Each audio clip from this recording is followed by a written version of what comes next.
Salam olsun herkese. Bugün sizlerle bir maraqlı misalın həll qaydasını paylaşacağım deməli.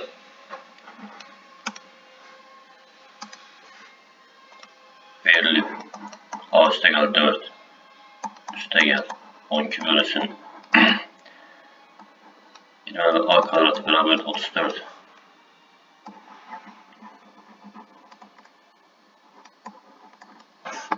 Olarsa bizden soruşur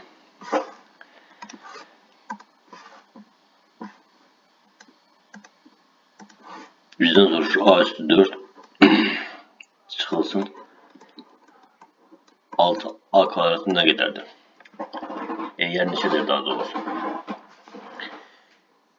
Biz buradan bu ifadəni götürüb A üstü 4 üstə gəl 12 bölünsün A kvadratı. Bu 34'ü beraberlikten bir tarafa geçirsek beraber 0 şeklinde yazsak.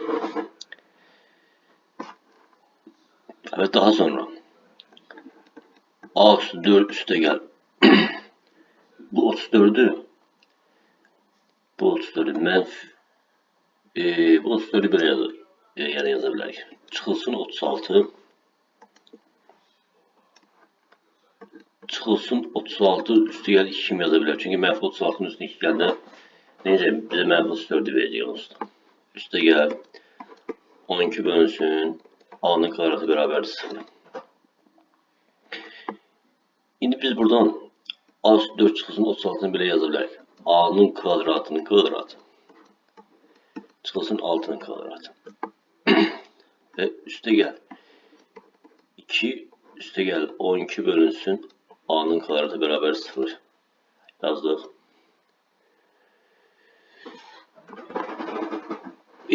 Biz buradan A'nın kvadratının kvadratı çıxılsın 6'nın kvadratını bile yazabiliriz. Buna ümumilikdə bir A gözündən baxsa, bu 6'nın kvadratını bir B gözündən baxsa, yani A'nın kvadratı çıxsın B'nin kvadratı. Yani A'nın kvadratı çıxılsın 6, A'nın kvadratı üstə gəl 6. Yani bu yani A kvadratı çıxsın B kvadratının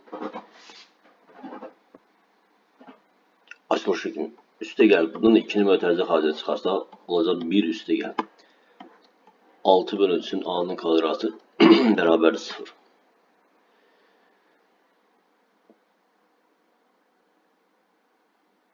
Buradan baxırıq ki, buradan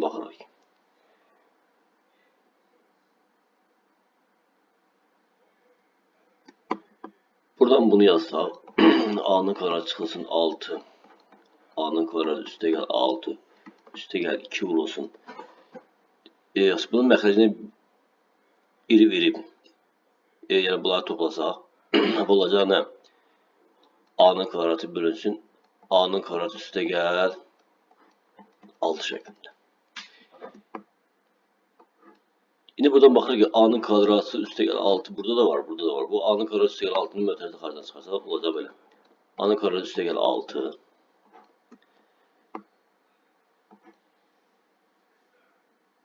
Burada qaldı A'nın kvadratı çıxılsın 6 üstə gəl. Üstə gəl. Burada qaldı 2. 2 bölünsün A'nın kvadratı. A'nın kvadratı beraber 0 oldu mu? Sonra necə yazabiliriz? Oradan deməli bunu belə yazsaq deməli. Bunu biraz da səliqəli bir şəkildə yazsaq. Belə olacaq. A'nın kvadratı üstə gəl 6. A'ları bir tərəfə yazaq burada.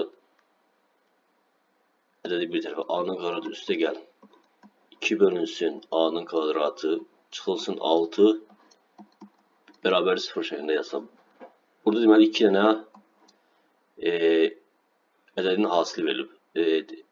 Hasil ədədin yox, daha doğrusu ifadənin hasili verilib. Deməli hasil nə zaman 0'a bərabər olar? Həmin ədədlərdən biri heç olmazsa 0'a bərabərdir. Burada yazdı A'nın kvadratı üstə gəl 6 bərabərdir 0. Bu olacaq A-nın kvadratı bərabərdir -6. Yəni heç nəyin kvadratı mənfi olmadığı üçün bu nədir? Yox, bu düzgün deyil. Burada A-nın kvadratı üstə gəl 2 bölünsün. A-nın kvadratı çıxılsın 6 bərabərdir 0. Yaxşı yazıb deməli burada nə edə bilərik? Tənliyi həll edə bilərik. Burada məxrəcdən azad etmək üçün hər tərəfə A-nın kvadratına vursaq, olacaq A üstü 4. Üstə gəl 2 çıxılsın 6 A-nın kvadratı. Demək bərabərdir 0. Bunu da belə yazsaq, A üstü 4 çıxılsın 6 A-nın kvadratı üstə gəl 2 bərabərdir 0. Deməli bu ikini bərabərlikdən bu tərəfə keçsək olacaq nə? A üstü 4 çıxılsın 6 A-nın kvadratı bərabərdir -2. Bizdən elə bu yuxarıda nəyə soruşurdu? A üstü 4 çıxılsın 6 A kvadratı soruşurdu. Bizə burada aldıq nə? A üstü 4 çıxılsın 6 A-nın kvadratı nəyə bərabər imiş? Deməli -2-yə bərabər imiş. Yəni belə maraqlı misallarım həll qaydasını öyrənmək istəyirsinizsə kanalımıza abone olun, videolarımızı paylaşın və dərslərə qeydiyyat davam edir. Dərslərə qeydiyyat üçün müraciət edə bilərsiniz.